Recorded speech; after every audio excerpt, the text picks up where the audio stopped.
Salutations everyone, and welcome to Epigee's Analyses, where we examine professional League of Legends play to find out why the winners win, and how the losers could have won. Today we're going to look at Coast vs Dignitas pick and ban phase from Week 1, Day 1 of the 2015 LCS Spring Split. The first ban from Coast is Kassadin. This tells us they're looking for an early mid or top lane pick. Cass is very good at dealing with like Lissandra, LeBlanc, AP champs with consistent damage. Dignitas answers with a ban of Rek'Sai. This tells us that Dignitas is looking for an earlier jungle pick.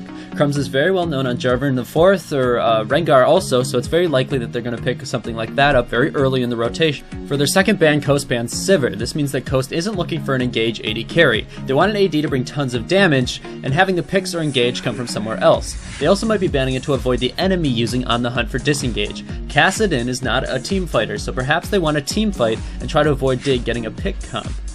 The next ban for Dignitas is Janna, which doesn't really make much sense here to me. Janna is a very good counter to Sivir engage, but Sivir is banned. However, with banning Janna, Dignitas shows us that they almost 100% want Jarvan IV early. Janna Monsoon messes with Cataclysm, and banning Janna is a really telltale sign that Jarvan IV or Rengar are going to be picked up very quickly by Dignitas. Lissandra is the next ban from Coast. This will make me think that they want a damage top laner. Lissandra does really well against melee damage dealers like Rumble, Aurelia, Jax, but that would make me think that they would want Sivir to go along with this damage dealing top lane, so I'm not really quite sure the thought process there. Dignitas then bans LeBlanc to avoid getting picked off. I'm not really sure what this is for. I doubt that Shifter was actually scared of Jessus's LeBlanc.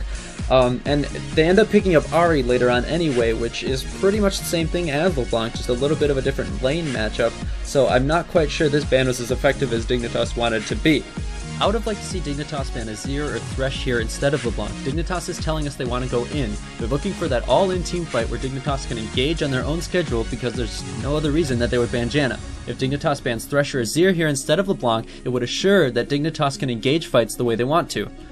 I also would have liked to see Coast ban J4 instead of Sivir, and then also pick up Sivir for themselves. Coast knows that Crumbs loves his J4, and if Crumbs isn't on J4, he's likely on Lee Sin or Rengar. If Sivir is picked up by Coast, not only can they use On the Hunt to dictate the engage of the lane, they can also use it to disengage Crumbs' aggression from Lee Sin or Rengar. Not to mention Kiwi Kid is always aggressive, so Dignitas is unlikely to pick up Sivir, wanting to assert that lane dominance of Kiwi and Core JJ. Nar's locked in first, which means Lissandra wasn't banned for the laning phase. Coast must have had another reason to ban her because Nar does fine against Lissandra if she were to be picked up by Dignitas. This does tell Dignitas that Coast is looking for all-in team fights. This is where Nar shines, jumping in, going for the 3 to 5 man ulti, hitting people with the CC and just wrecking the team fight.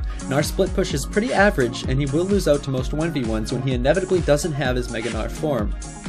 The next pick for Dignitas is Jarvan IV, which he already knew was coming as soon as Janna was banned, and because Crumbs loves that champion. The strange thing, however, is that the next pick for Dignitas is Corki.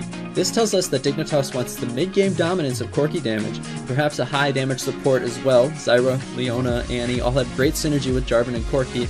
I think they're going to pick up Leona looking at this, but after knowing what their team comp is, I think Aurelia would have been a better pick here. It matches up well against Gnar, they already know his lane opponent, they don't have to reveal anything with the Corki pick, and Aurelia splits very well against Gnar and does not reveal anything about Dignitas' comp. The next two picks for Coast are Caitlyn and Ahri, and these are really strange picks to see not only on the same team, but in the same rotation, because they do opposite things.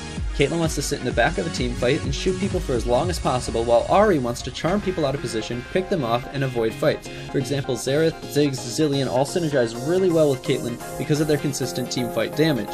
Caitlyn and Gnar have great synergy because they both want to teamfight. Gnar wants to go in and mess up the enemy's backline, letting Kate get her damage out for free, or even peeling divers off of Caitlyn to let her do more damage.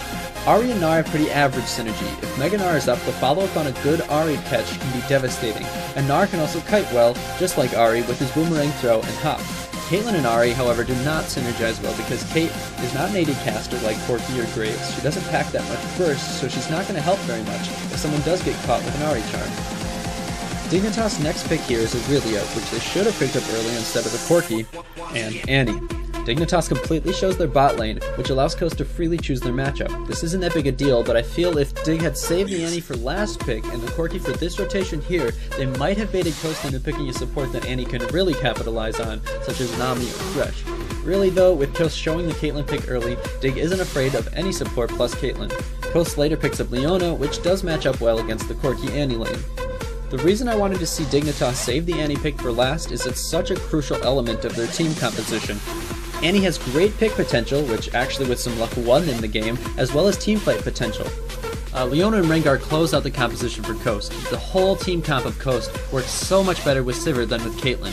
Rengar and Ahri bring enough damage to compensate for Sivir's lack of damage, and the utility of Sivir is so good here. On the hunt works great with Rengar engages and works great against Jarvan engages. On the other hand though, so does Dig's comp. Dig's comp works great with Sivir, so the ban doesn't completely go unfaltered. However, if Dignitas did pick up Sivir, Coast could have answered with a Corki Thresh pick or a Graves Thresh pick, and that would have been fine to counteract the Sivir engage that Dignitas would bring. The Rengar pick here is looking to do two things. One thing is to counter gank the bot lane. When Crumbs comes in bot, Rengar wants to be there and turn the tides, turn with the counter gank and get as many kills as he can while preventing his bot lane from falling behind. The other thing that Rengar's looking to do is to camp mid lane. Ahri and Rengar both have such a potent level 6 that you're almost guaranteed to burn a flash or get a kill if Rengar shows up at level 6. Once Ahri gets ahead, she's free to get ward control in the enemy jungle, in Dignitas' jungle, and look for picks on Crumbs or look to roam and help other lanes. However, the Rengar pick is a little bit weak to the Jarvan pick. Jarvan has a much stronger early game than Rengar and a lot stronger ganks pre-6 than Rengar does. I expect Jarvan to camp bot lane. With the damage of Corki Annie and the flash stun guaranteed from Annie, it's going to be a very simple gank for Jarvan to pull off pre-6. The Leona pick is also worth mentioning. The tankiness of Leona from her Eclipse, along with the damage she can put out not only with her abilities, but with the proccing of Sunlight using Caitlyn's long auto attacks, will also match well against the high damage of Annie. Overall, I like Coast team comp here. The Caitlyn pick is a little bit strange because Caitlyn loves the late game and teamfighting, but Rengar and Ahri don't scale very well into late game and aren't the biggest fans of teamfighting. Leona, Ahri, Rengar, and Gnar all have catch potential, capitalizing on vision control and doing a lot of damage very quickly. I feel like if they get ahead, Kate's not going to do anything to help the team, and if they get behind, Kate's not going to create opportunities for them to come back. Dig closes out the pick and ban phase here with Azir. Azir is great for disengaging the Leona, Gnar, Rengar, all of them cannot jump over the Emperor's Divide, and he has great sustain damage to kill the Gnar, but he is prone to getting dove in lane before he's level 6. If Azir can stay alive early, it could be a pivotal element of Dignitas' victory. However, if he cannot survive, it could also be pivotal to their demise. That being said, the teamfight from Dig is excellent. Jarvan, Annie, Corki, Azir all have great AoE with Aurelia to follow up.